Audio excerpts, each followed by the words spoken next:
Kia ora e te whānau, the community code? Beautiful. All right, e te whānau, no mai, hara mai. Just to begin, we'll set down our tikanga. So our community code here is laid down like this. We are curious, open and respectful. We make generous assumptions. Confidentiality, we take the lessons and we leave the details. One person, one mic. We speak from our own experience. No one knows everything. Together, we know a lot. Make space, take space. And one of my favorites, we can't be articulate all the time, and we don't take ourselves too seriously. Kia ora e te whānau. Kia tīmata tika, me karaki a tātou. Ko tō rongo mau.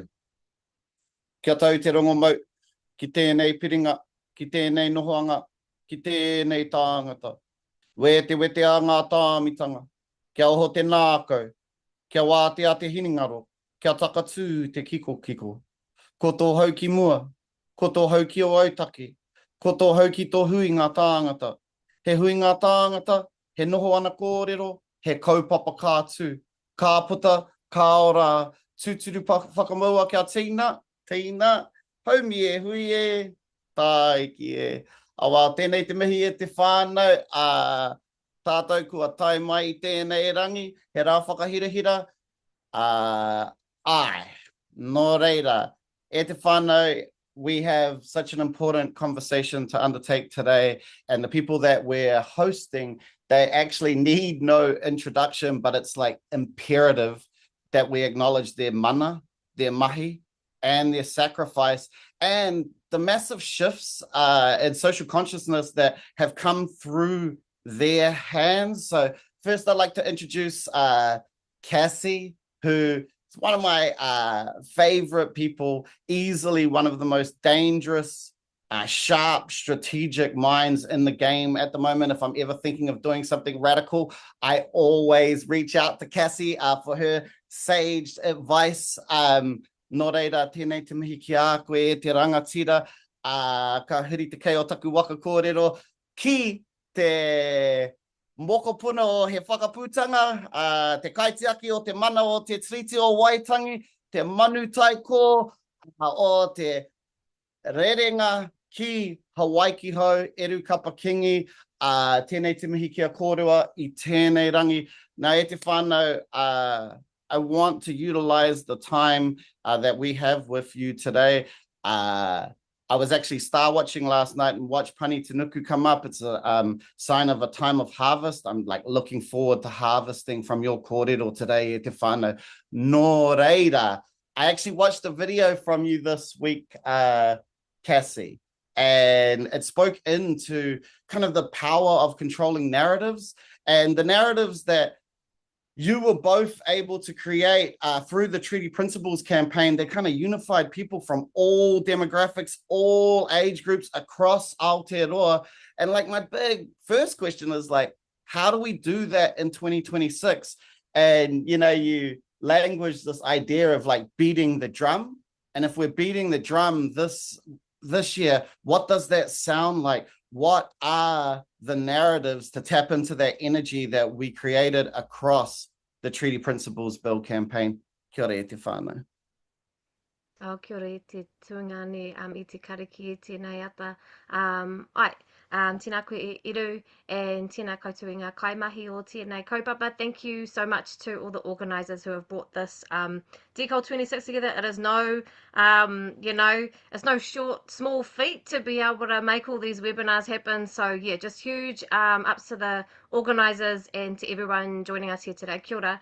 It's the Pātai o te tau. It's the question of the year, right? I do want to take a moment to just talk through a little bit around some of the mahi with the Treaty Principles Bill. So many of you probably might be familiar with the tohu together for te tiriti. So that was in some ways at Action Station our messaging strategy or our narrative strategy. And how that actually came about, and some of you might have heard me talk about this, was that as soon as we heard in 2023 that this current government will get in and we saw the coalition agreement and what was on it, and we saw that there was going to be this referendum on the treaty principles, we turned to our tuakana in Te Whenua Moemoeā. We turned to the First Nations people that we knew who are campaigners in Australia, and they had just been on the receiving end of this huge referendum, the Voice referendum, which I'm sure you're all aware of. And we turn to them and we say, hey, what can we learn from you? Because we know that the right wing is trading notes across the world. We know that David Seymour will be looking over at what happened with the referendum there and thinking, oh yeah, sweet, if I just do the same thing here in Aotearoa, it'll be all goods, and then he can get whatever he wants to do over the line. And so we turned to our tuakana and we said, can you please guide us on what we should do? And the two pieces of advice that we got from a dear friend, Larissa Baldwin at the time, incredible First Nations campaigner, was, first of all, do not be complacent about referendums because of how much harm it had had over there, like deep spiritual, psychological, emotional harm on First Nations people over there. She said, do not be complacent about it. And secondly, make sure that whatever you do, you bring the value of unity towards it. Because what happened over there was that the far right were very sophisticated and strategic, and they basically claimed that they were unified, that all of, white Australia was unified, and it was the First Nations people who were dividing the country. Okay, so what they said is that if you want to know what we could have done better, it is make sure that people know that we are actually about unity first. And that's where the idea of Together for Te Tiriti came from, was our advice from our tuakana.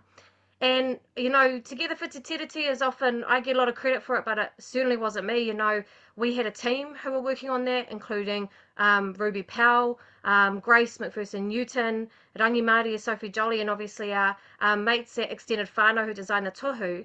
And the imagining behind that was that we knew that Eru and Toitu were going hard on Toitu Te Tiriti, and that was speaking directly to Māori, and as Māori we should be at the forefront of the fight back against a bill like this, but also any bill against Te Tiriti.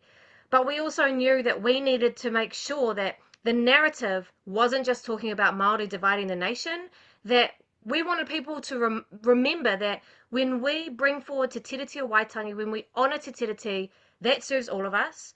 And we are together in unity for that. And so every time we wanted people to see Te Tiriti, we wanted them to see the word together, so that they always knew that we were doing it together and it's about all of us.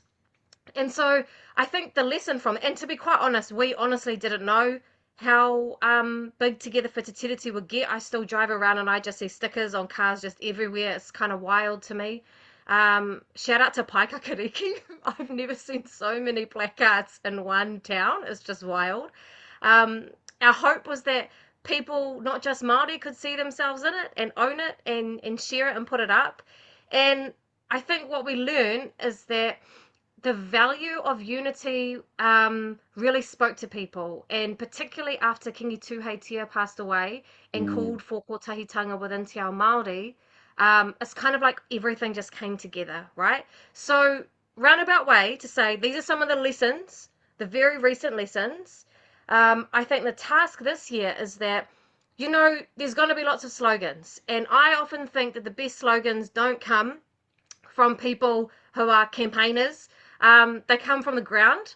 And Zane, show your t-shirt, because you've got a Kill the Bill t-shirt, and Rianga Takitaki and Zane, coined and popularized this term of Kill the Bill, and that came from the movement, from the grassroots. And I think this year there's going to be lots of stuff that's just popping up. We've already heard one-term government. We're already seeing people just going hard. There's going to be so many drum beats.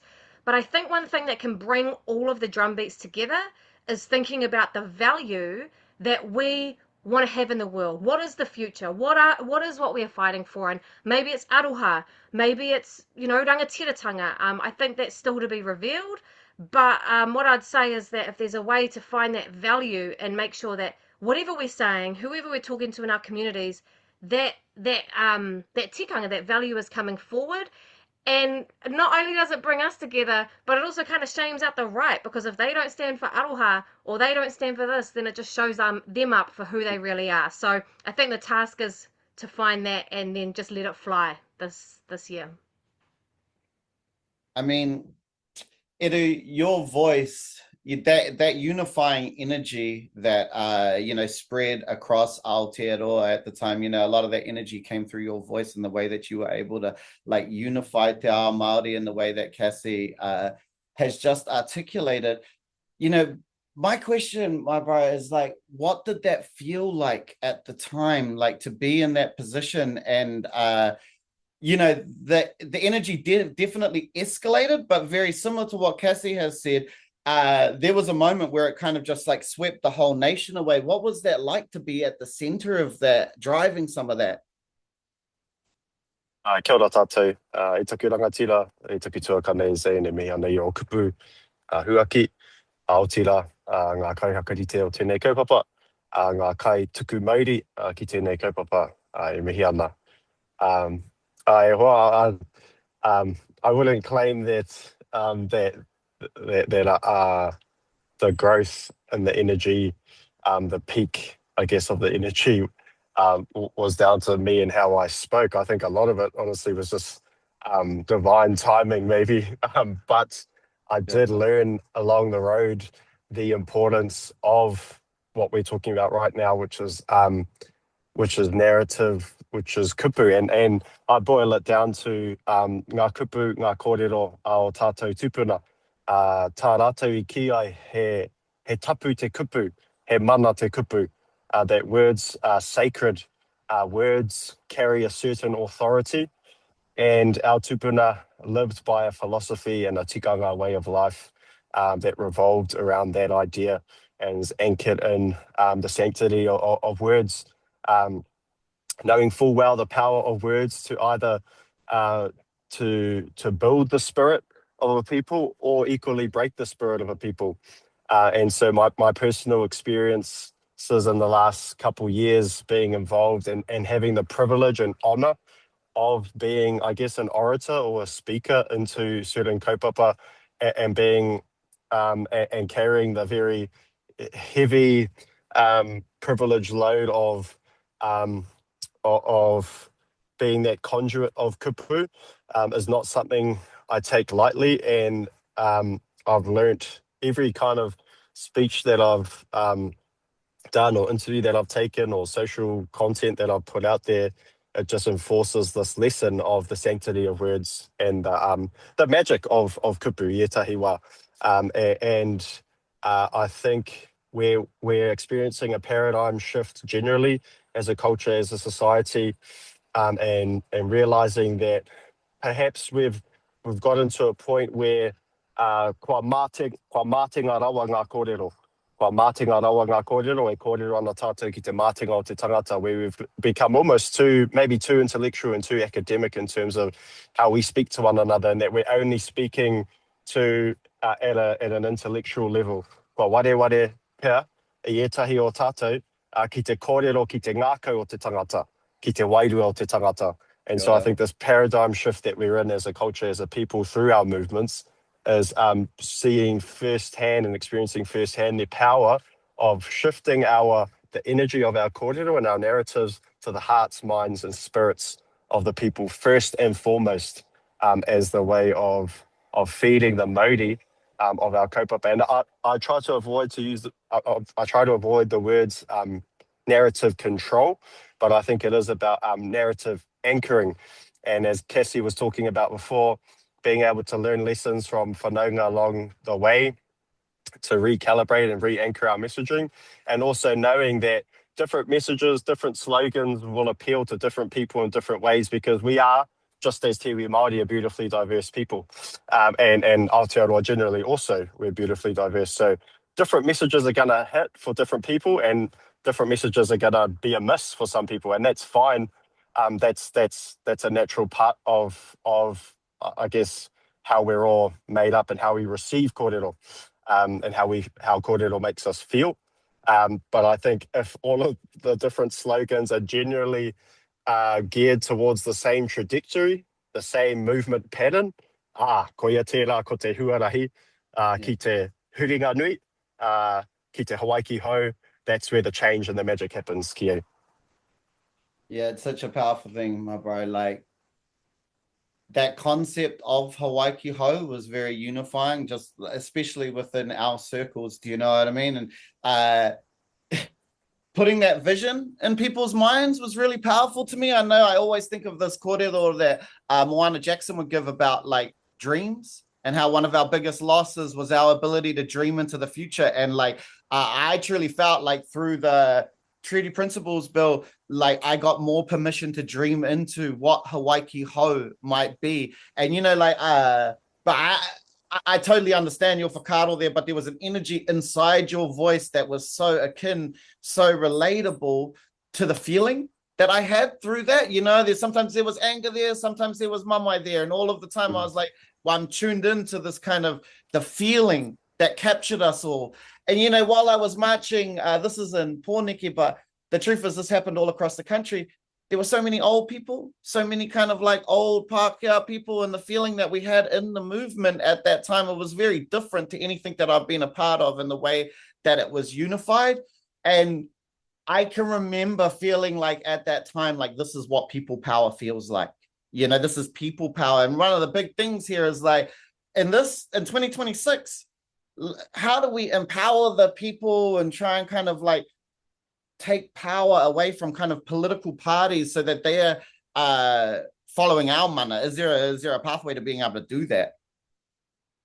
And I think that relates to this paradigm shift generally that I've referred to, and reclaiming the people-driven politics of our traditional Māori society, power, mana existing I roto o te iwi. And ko tā te rangatira he hakarongo ki te iwi. E hari te mea ka hakarongo te iwi ki te rangatira. But that kind of top-down politics power structure model of the people listening to leaders as opposed to leaders listening to the people is something that that we've bought into generationally and has set pretty strong roots in amongst not just political parties, not just these political settings that we're talking about, but a lot of different corners of Te Ao Māori. And I suppose a part of my personal advocacy journey is calling that out and speaking to the need to turn things back around. Because ki au I te wā nei, kua mua a muri, kua runga a raro, it's a little bit back to front.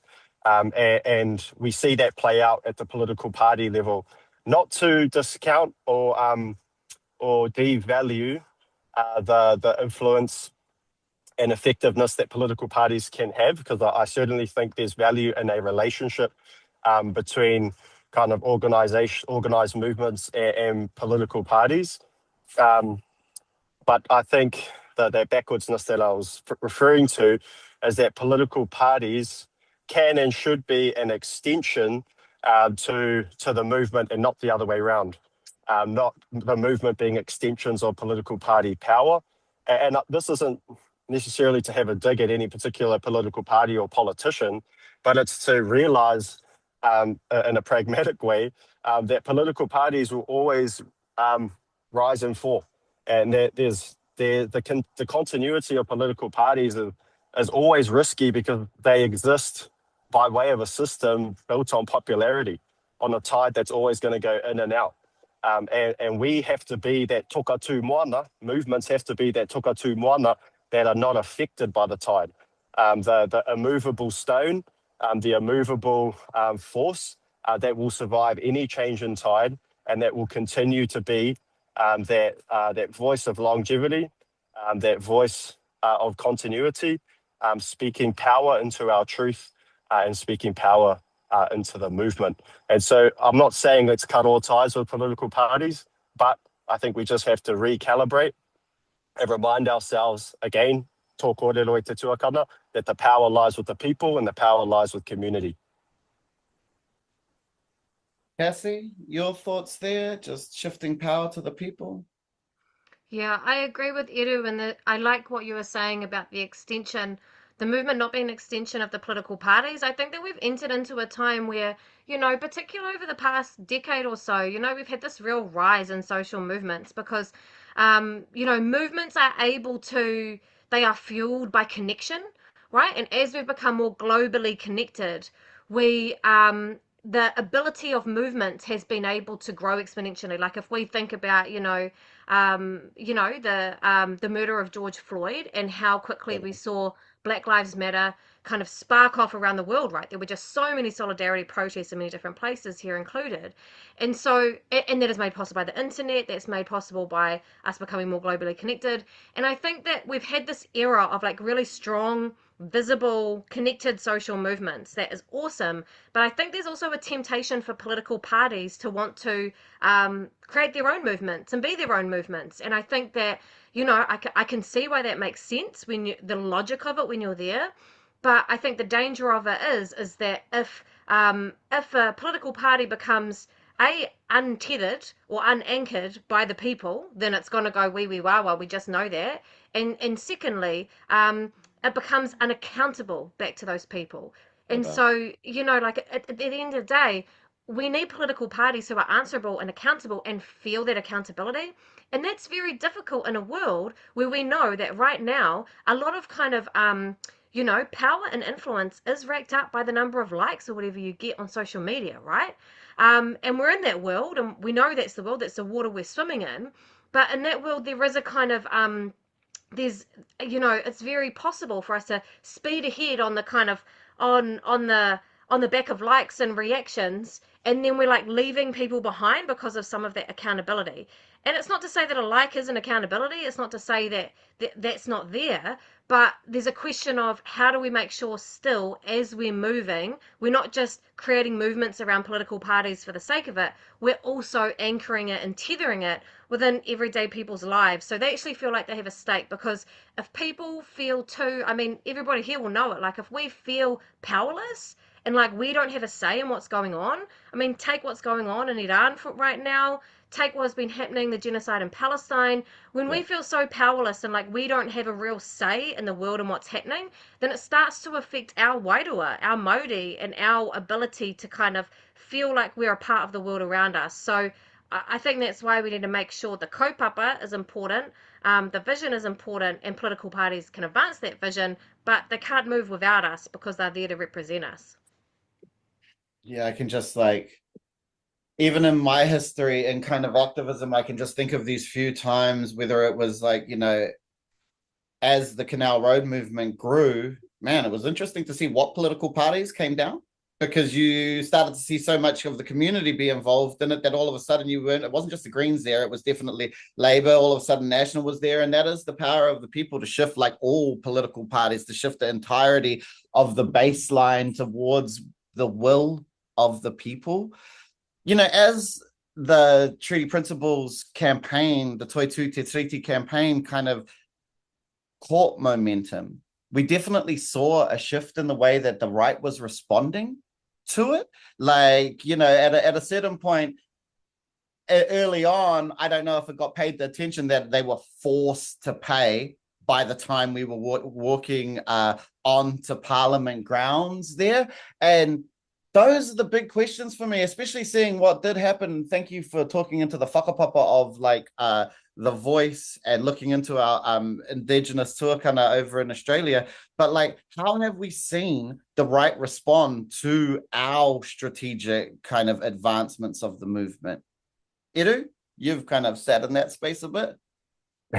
Yeah. Recently, I feel like I've been the Hobson's Pledge poster boy, and then they constantly kind of reposting or manipulating some things that I say and then posting them with photos of me on their social media platforms, which I think the observation in that for me is that they're obviously paying attention and keeping a very close eye on not just my social media, but I guess a lot of other organised groups in our sort of circle or collective of movements. And so that to me suggests that if they're checking up on us, then they must be feeling maybe a little bit threatened and wary of not only the amount of, I guess, people that we're pulling into our movements and bringing in to be part of and to belong to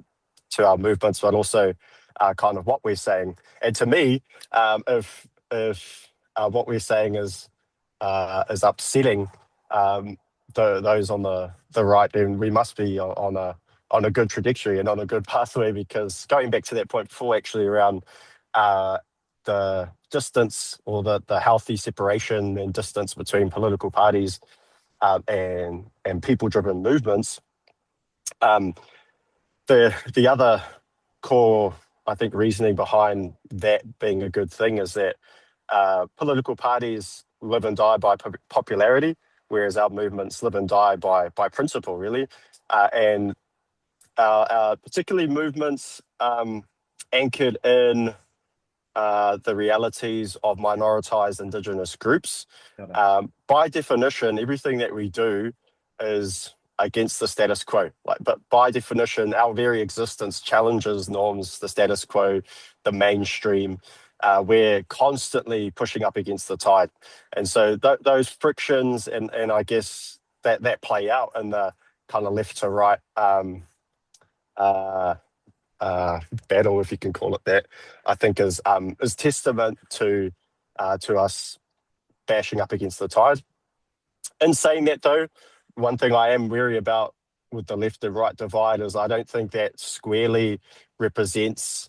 I don't think that tangata whenua politics is squarely defined by left-wing politics. So that's something that I'm kind of still trying to find the words to describe and articulate. And as we said before in our code, we can't always articulate things super well, but just putting that out there as a whakaaro and a wero, actually, not to homogenise and whitewash tangata whenua realities into left-wing politics, because I think it's deeper than that. And our tikanga lived and existed on this whenua long before the left and right-wing political spectrum, which is still purely neoliberal, was brought here from Britain. So, kei kona hoki. Aetahi wānanga mā tātou. Kia ora. Kia ora. Kassie? Yeah, I thought it was really interesting with the Treaty Principles Bill because I thought the backlash would be stronger than what it was. You know, one of the intentions was that our hope was to make sure that the Treaty Principles Bill was dead in the water before it was even introduced. So you'll remember there was this long, drawn-out process that David Seymour kept saying, oh, nobody's even seen the bill yet. Nobody's even seen it yet. You know, what are they talking about? And that's because the effort was to make sure that before anyone even had seen the bill, we didn't need to see the bill because we already knew that it was a bad idea. And so there was, I guess, an approach to be able to make sure that happened first. And I think, you know, from a perspective of power, you're usually trying to make sure that the people who are putting forward the terrible stuff, like the David Seymours of the world, are forced on the back foot. And so they have to defend themselves and explain themselves rather than being, you know, out front. And so every time that you see a politician having to defend themselves, that means that the opposing narrative is actually winning. Like, that's a tohu that the opposing narrative is actually in power and they're then having to go on the back foot. So with the Treaty Principles Bill, you know, David Seymour was on the back foot the whole time. Our thinking was that we needed to make sure that he was completely isolated in his support. And so I don't know if you remember, but there was almost no one who would go on public record actually supporting his bill. And that's a good thing. When no one will put their name and their mana to a kaupapa, then that means that kaupapa is going to go down. And I think one of the things that really struck me is that, you know, I think we often... like, we know, right, that the far right and the right wing has the money and the resource and has the ear to the mainstream media and all those things. And I kind of thought that they would go harder. And then what I found out through that process and through also Māori wards as well, is that groups like Hobson's Pledge have their rage bait and they have their little obsession with Eru. Like, honestly, every time they start posting about Eru, that song goes in my head, like, why are you so obsessed with me? Like, they're just so obsessed, you know? It starts running around my head. And I'm, like, cracking over about it. It's like, they've got the rage bait. They've got, you know, the angry, you know, older male voters on their side. But they're actually not on the ground. Do you know what I mean? Like, especially when it came to Māori wars. Like, and yes, there were seats that were lost. Absolutely. The overall count was in our favour. But we had groups like organising on the ground everywhere. Do you know? We had people in schools, in communities, in marae. They were everywhere. And so I think one thing to remember is that when you're staring at your phone and you're seeing all the rage bait coming from the right, like, that's kind of all they have. Like, that's what they've got to work with. But what we've got to work with is so much more. And, you know, I often think that the thing about movements is that when we are able to grow really big, you know, our superpowers are that we all have skills. And so I always say, like, there's room for everyone in the movement. Like, it needs all of us. We all have a gift. We all have something that we can contribute. Some of us, you know, like, got the oratory, like Eru and Wha, like, that's important and that's necessary. But it's the people who are sorting the tech right now. It's the people behind the scenes who are making the kai, tamia. Everybody has a gift and a skill to be able to contribute. So that is our superpower, and our whanaungatanga is our superpower. Our whakapapa, our relationships are our superpower. And some of these angry guys on the internet, they don't have that. Like, let's be real. Like, let's just think about some of the people that you know who are the most rage baity online. Who are their friends? Like, who are they talking? Who are their relationships with? And so I think we have to lean into our superpowers and use them and know we are actually very, very strong. They just put up a facade of often being stronger than what they really are. You know, it was like a real crazy thing because through Te Tiriti principles, there was like this huge amount of energy, and then RSB hit, and then there were just like hundreds of people making submissions, and you know, there was just like it just kind of rolled on from the Te Tiriti principles bill, and I can remember seeing David Seymour like start talking about bots and how they're like not real submissions, and it was just like, that was the most kind of like failure argument ever, because all the people knew that we were out there. There were people holding submission parties, and you know, that kind of energy was just, and the only thing that they could say was like, oh, nah, it's bots, when we really know that that was the unification of people.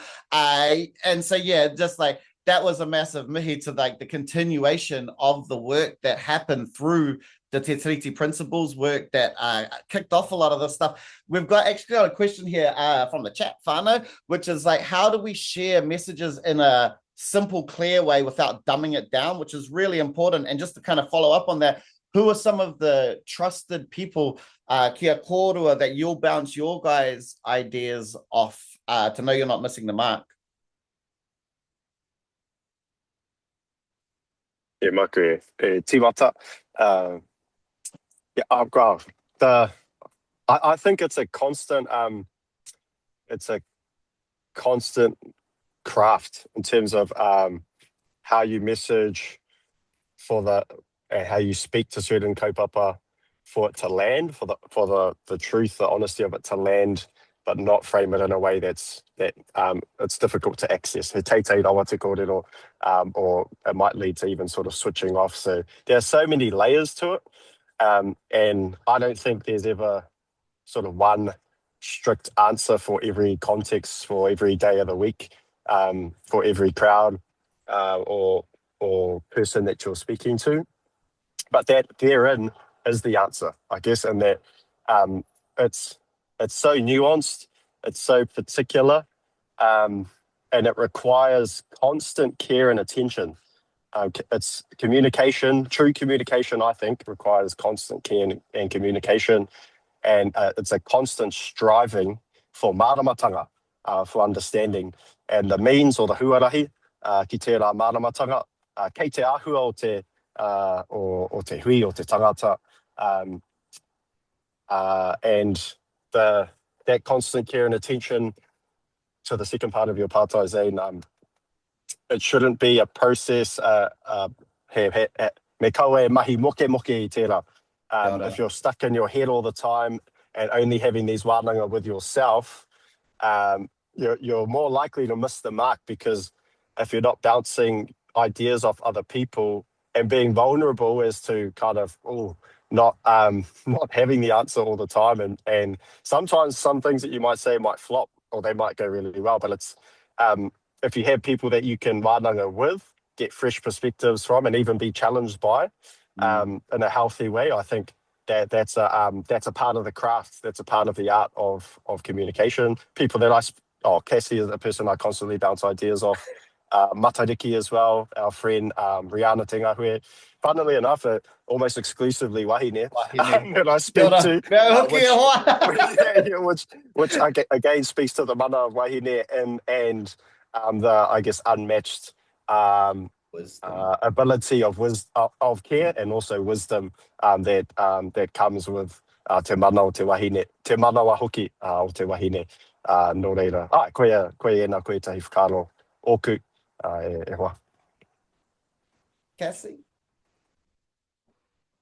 Yeah, I mean, I'm lucky that I have an amazing team at Action Station, and we are mostly wahine, and I think we interrogate our ideas a lot and be like, are we being honest about what's going to work and what's not? Keeping in mind, a lot of our whakaro isn't always on, what we're saying. Like there's other parts going on too. But I think for me also what I turn to a lot is, I think about the people in my life who aren't really political, who might not feel like they're being heard. And I've been lucky, and I'm sure that you are the same. Like, I've just had really amazing mentors over the years. And often I'm just thinking in my head, like, what would the mentors say? Even if they're not still here today,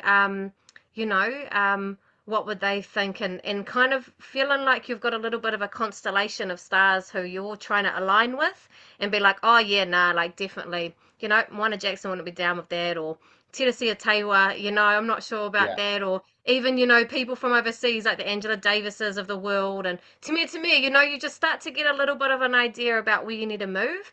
At the same time, what I will say is one thing I really struggle with is that I come from like a grassroots activist background, like I'm real thick in the weeds of like a very radical politics, I would say. I want to see revolution. I want to see like the whole world change for the better.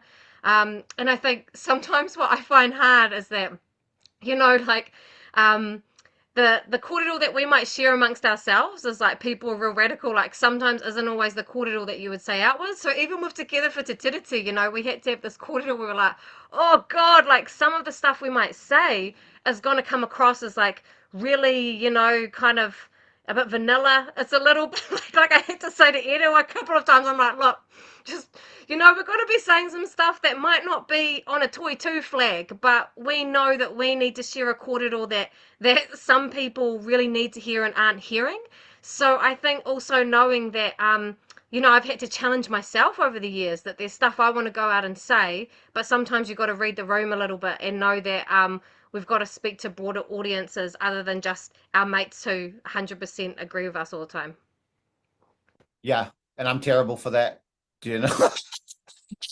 There's one other question here that I want to just jump to from the chat, which is real important to me because they hold the future, which is how do we educate our rangatahi to be interested in contributing to politics? Kassie, you got something there? Aroha, I got distracted by the chat, yes. You probably get my emails, Kassie, from Action Station, just confirming that. But aroha, Zane, can you repeat the question? How do we educate our rangatahi to be interested in contributing to politics?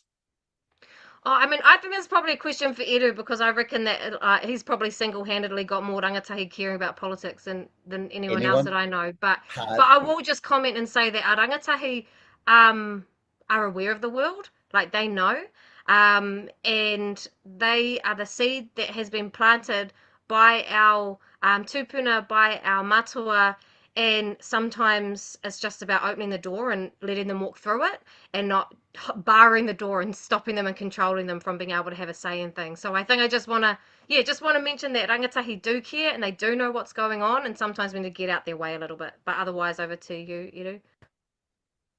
Yeah, kia ora. E hari te mea takahi ana I te mana o te pātai. I don't want to take away from the importance of that pātai, but I would almost sort of flip that around first and foremost and ask, I see myself as a tuakana in the rangatahi sphere. I'm not quite. I'm not in that kind of at the start point of getting into voting and stuff like that. but I'm also not like the same. I had a hoki te mea he kaumātua. So I kind of occupy this interesting space of being, kind of an older in the youth kind of realm, and the duties that come with that. I would ask myself first and foremost, how do I educate myself on the lived experiences of rangatahi around that kind of 16 to 25 age mark. What am I doing to educate myself on where they're at and what their world looks and feels like, and what's important to them, what their values are? Realizing that even though I'm not that much older than them, they do occupy the world and live in the world in a very different way than I do. So it's, I think, an openness to first and foremost listen, wānanga, and be open to being challenged. And I wouldn't say I speak about things in a way that's, I'm not providing any sort of new information, but going back to, I guess, the theme of this whole kōrero, it's the way in which it's communicated.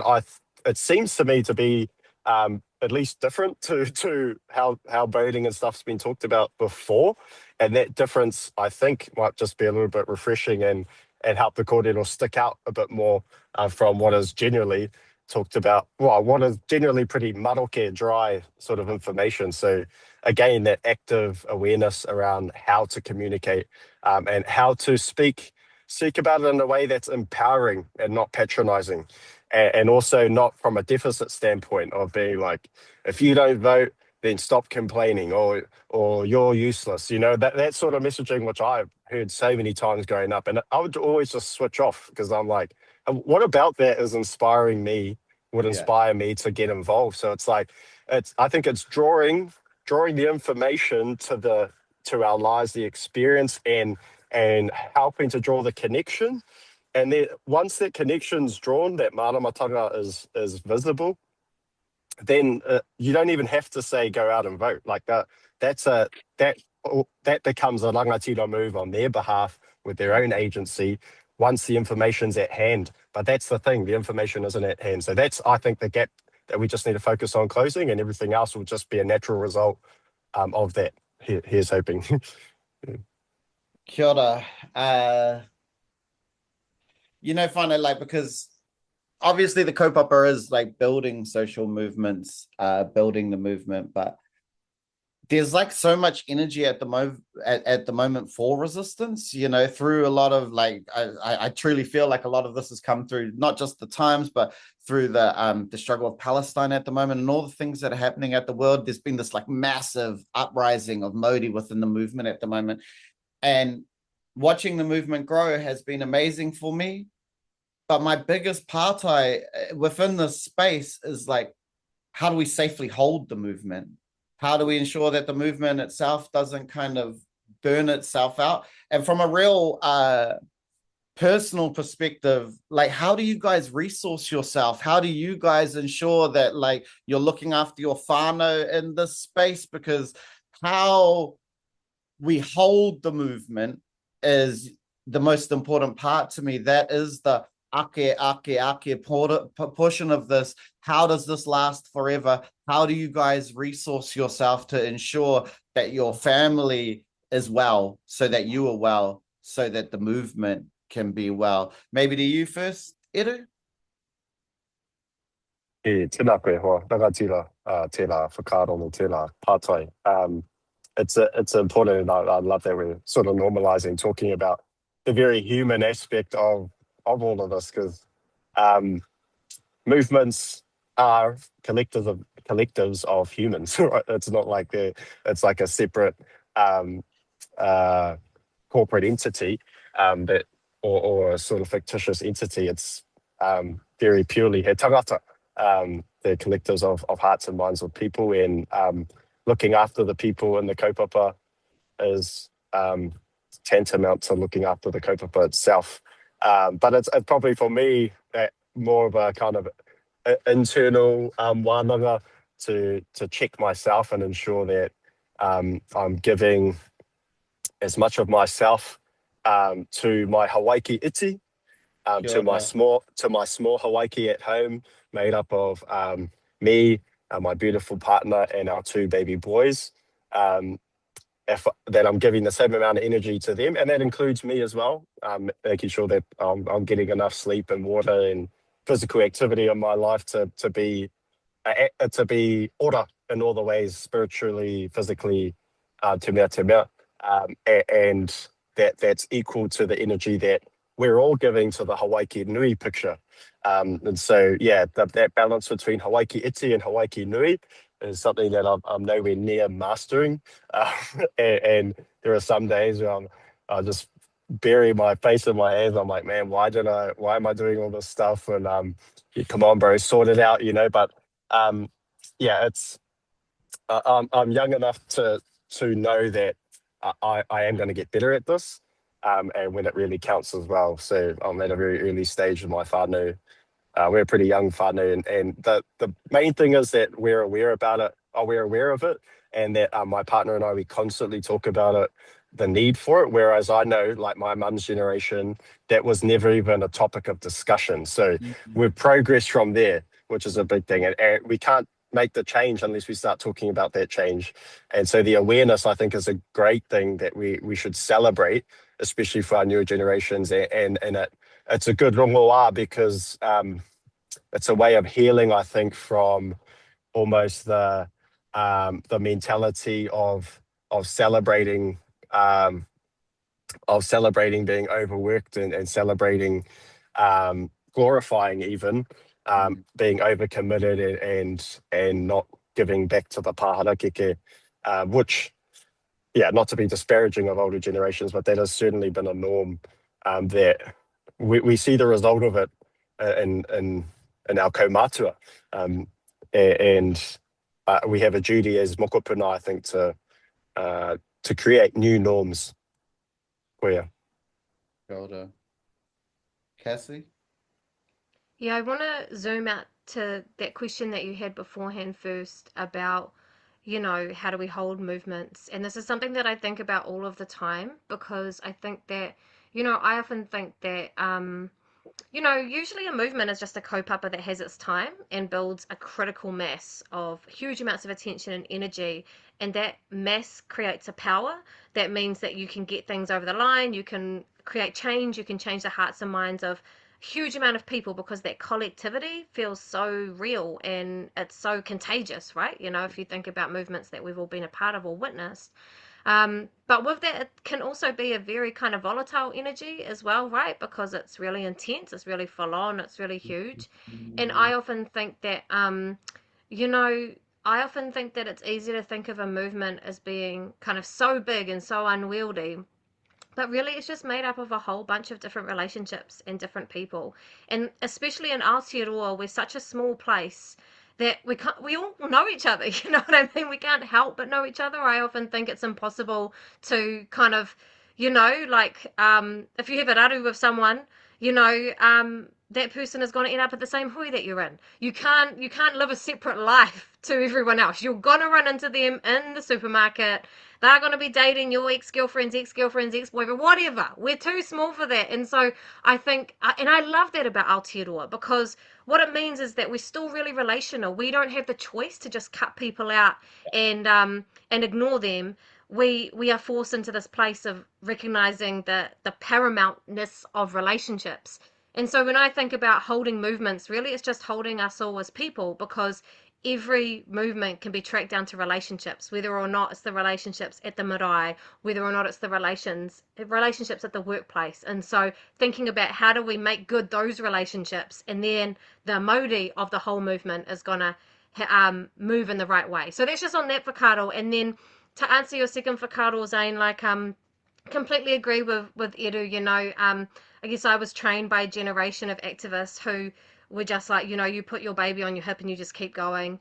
You don't stop any time of day. You can take a call at any time of the day, and you're gonna you've got to answer that call. And I think I think I've been in a place where I haven't been able to do that. You know, I just remember when the hikoi stuff started, there was kind of kōrero about there being a hikoi, right? And we all knew that we needed one, but we were kind of talking about who was going to do that. And I know that, you know, different rōpū were thinking about doing that. And I was like, oh man, like I would really love to be a part of a national hikoi, but I had a 1 month old. You know, I had a 1 month old baby, my first child, and it would have put too much strain on the whānau for me to be even thinking in the place of that. So I contributed locally in the place where I could. But otherwise, I'm like, I have to put my whānau first because this is a baby. And another thing that's really always at the front of my mind is that even though we have incredible mana wahine and incredible women leaders around the world, and particularly activists, like the world is not right now friendly and welcoming to women's political leadership. Like that is the reality. And that is because most of the time, political leadership from women is going to turn this whole system on its head. Do you know what I mean? Like if women are able to lead, and I believe the way that we can and should, I'm not talking about Margaret Thatcher's. I know that they exist. But for the most part, you know, there is a leadership in women that is about how do we create a better world for our mokopuna? How do we create a better world for our children? Tamia.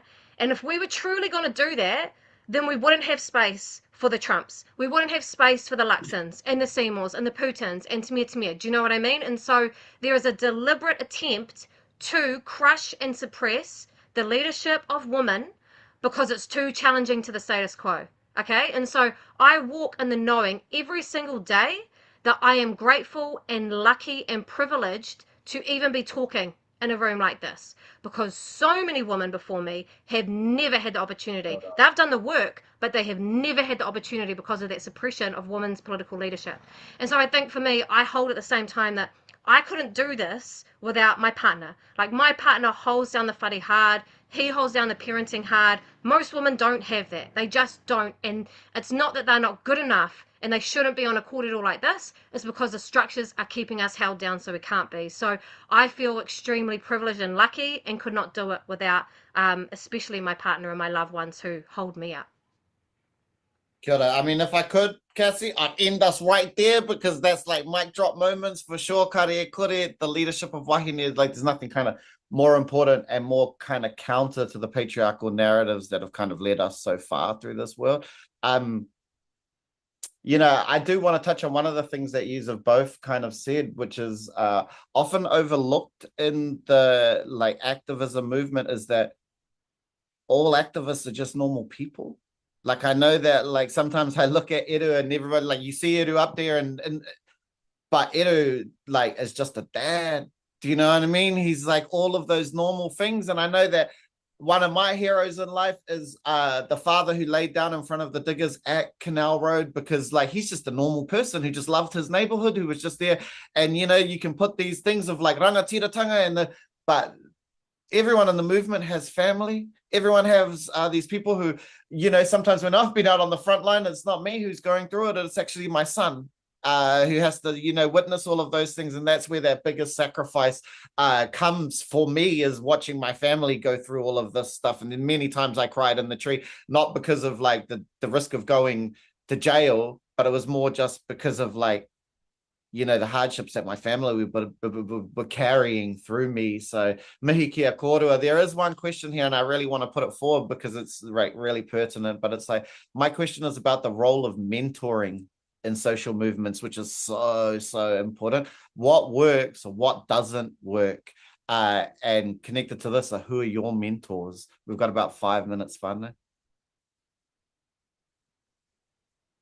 Kia ora, mentoring, I think it's related to what we've just talked about. It's what I've struggled with, not saying that there's an absence of kind of aroha or care to mentor, but it's difficult quite at a practical level to find time with mentors because they're also super busy. So that's something that, you know, it's a little bit like we're all stuck in this like whirlpool and it's like And because we're just sort of, I guess, the new kids on the block, I'm like, oh man, I would love some mentoring and some advice right now because this is all, very new. And then you look to your tuakana or your matua, your flyer, and they're in the same situation. They've just been in it for longer, and so yeah, I think the mentoring aspect goes hand in hand with the new norms of freeing ourselves up to look after ourselves and also look after one another, because that's essentially, I guess, what the mentor relationship is looking after. Well, the tuakana looking after the teina, and yeah, so there's a close connection between those two things. I've a lot of mentors throughout my life. Kind of the defining theme of my life has been that I've always been mentored and looked after by wahine, by whaia, by kuia. And I'm so grateful, privileged, and lucky to have had that sort of mentorship, because it's shaped me into who I am, and I've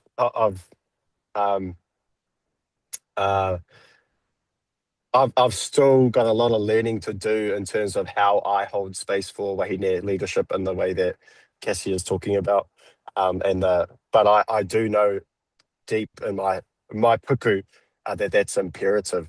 That wahine led change is the only change that will fix this effed up world that we live in. So yeah, that kind of my advocacy as a learning feminist, I'm still figuring that out, but I'm on that kaupapa, and always will be. And mentors, yeah, I think my first ever mentor was my mum. And she still mentors me today as well as does my washing now and then, which is crazy because I'm like, you're the MP, you're like super busy, and she still does my washing. I'm like, love you, mum. Yeah, so my first ever mentor, my mum, and so many, and I see Kassie as a mentor to me, all the wahine I've already talked about. And some of the, like my uncle Mike Smith, he's always good for a chat and a yarn, and he's very experienced, and that's another privilege as well, just having access to that, to those minds when they're available. Yeah, kuia. Kia ora, Eru. And before we get too much on the wahine leadership, train, which I agree with, I do also want to say that, the mahi that you've done, Eru, and you, Zane, like, speaking to other tane and tane Māori is like essential. We need to have those voices speaking to each other. So I just want to, whakamana that mahi. As I said, I've got a constellation of mentors, but I do want to mention, my adoptive parents who are both Pākehā and working class, but like taught me the values of like love and hard work. And I really try to bring, I think, love and aroha into anything that I do in my movement work, because I believe that the future is love, the future is aroha, and a world based on aroha will take care of us. And then I have approached people who are mentors too. So early on, I approached my auntie Ani Makaire if she would give me mentorship, and I approached Sue Bradford, formerly of the Greens, because she got the most like private bills over in any parliament term. And so I'm very proactive in that if I think there are people who I can learn from, I want to ask them for that learning. But as Eru says, like everybody has short time, and so sometimes it's like, sometimes my mentor is someone I run into on the beach and they share a really wise piece of advice. I'm like, I'm taking that with me. Like, I'm just like here for any gems of wisdom that will graciously fall into my lap, and I'm running with it. So got the constellation, got the people, the randoms on the beach or in the street, and just go with it. Tēnā tātou e te whānau. Me muhi ka tika ki a kōrua, e ai ki te kōrero, ko te kai a te rangatira, he kōrero, ko te tohu o te rangatira, he manaaki, ko te mahi o te rangatira, ka whiria ngā tāngata. The sustenance of leaders is kōrero. The symbol of leadership is generosity. You have given so generously. And the work of good leaders is weaving people together. Whānau, no one weaves people together like you two do. I'm so thankful to be able to hold this kōrero with you today. And like, straight up, my favorite thing about this is that I'll see you on the streets, whānau. I know that portion of it. In 2026, we're going to see each other together.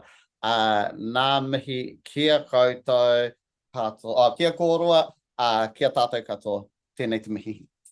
Kia ora.